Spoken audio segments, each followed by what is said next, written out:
దర్శన్ హాల్లో నుంచి నడుచుకుంటూ వస్తూ ఉంటే అప్పుడే సౌమ్య దర్శన్కి ఎదురుగా నడుచుకుంటూ వచ్చి సౌమ్య పడబోతున్నట్లుగా యాక్ట్ చేసి కావాలనే ఎదురుగా ఉన్న దర్శన్ చేయి పట్టుకొని తాను పడిపోకుండా బ్యాలెన్స్ చేసుకుంటుంది.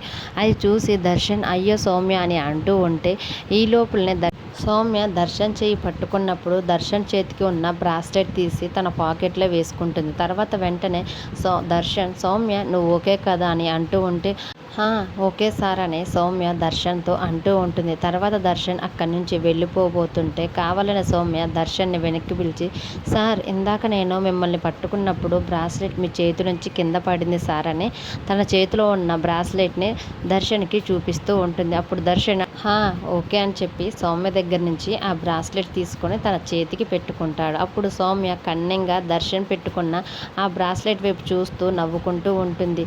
అంతకు మునిపే సౌమ్య పడిపోతున్నట్టుగా యాక్ట్ చేసి దర్శన్ చేయి పట్టుకున్నప్పుడు దర్శన్ అసలు బ్రాస్లెట్ని తీసేసుకొని దాని ప్లేస్లో వేరొక ఫేక్ బ్రాస్లెట్ని రీప్లేస్ చేసి అది దర్శన్కి ఇస్తుంది. అదే దర్శన్ పెట్టుకోవటం చూసి సౌమ్య చాలా సంతోషపడుతూ నవ్వుతూ ఉంటుంది. హాల్లో ఆనంద భైరవి గారు, లీలావతి గారు, కోటేశ్వరరావు అందరూ కలిసి సంతోషంగా మాట్లాడుకుంటూ ఉంటే అప్పుడే దర్శన్ సౌమ్యని మెట్లపై నుంచి నడుచుకుంటూ తీసుకుని వస్తాడు. అలా దర్శన్ సౌమ్య చేతిని పట్టుకుని హాల్లోకి తీసుకొని వస్తుంటం చూసి ఆనంద భైరవి గారు, లీలావతి, శరణ్య అందరూ కూడా షాకింగ్గా చూస్తూ ఉంటారు. తర్వాత దర్శన్ వాళ్ళందరూ ముందుకు వచ్చి ఇక మీదట సౌమ్య కూడా మన ఇంట్లోనే ఉంటుంది, మన ఇంట్లో ఒక కుటుంబ సభ్యులలాగా సౌమ్య ఎప్పటికీ మనతోనే ఉండిపోతుంది అని సౌమ్య చేతిని పట్టుకొని దర్శన్ అందరి ముందు చెప్తూ ఉండేసరికి దర్శన్ అలా సౌమ్య చేతిని పట్టుకొని ఇంట్లోనే సౌమ్యని ఉంటుందని చెప్పడంతో ఆనంద భైరవి గారు చాలా కోపంతో దర్శన్ అని గట్టిగా పిలిచి నీకేమైనా పిచ్చి పట్టిందా, ఎందుకు ఇలా మాట్లాడుతున్నావు, ఇలా చేస్తున్నావని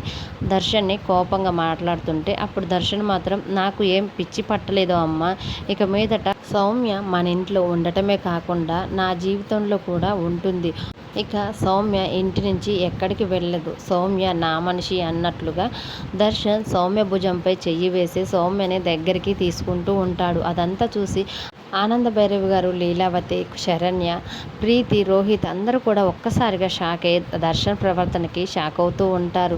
సౌమ్య మాత్రం చాలా సంతోషపడుతూ సిగ్గుపడుతూ ఉంటుంది. శరణ్య ఇది ఈయన కాదు, అసలు మా ఆయన ఎప్పటికీ ఇలా మాట్లాడరు, ఇలాంటి పనులు చెయ్యరు, ఎక్కడో ఏదో తప్పు జరిగింది, అదేమిటో ఖచ్చితంగా తెలుసుకొని తీరాలి అని తన మనసులో అనుకుంటూ బాధగా దర్శన్ వైపు చూస్తూ ఉంటుంది. మరి శరణ్య ఆ బ్రాస్లెట్ గురించి తెలుసుకోనుందా? అనన్య సౌమ్య కుట్రని శరణ్య ఆనంద భైరవ్ గారు కలిసి ఎలా తిప్పికొట్టనున్నారు అనేది అప్కమింగ్ ప్రోమోలో చూద్దాం. వీడియో నచ్చితే ప్లీజ్ లైక్ చేసి మన ఛానల్ని సబ్స్క్రైబ్ చేసుకోండి. Thanks for watching.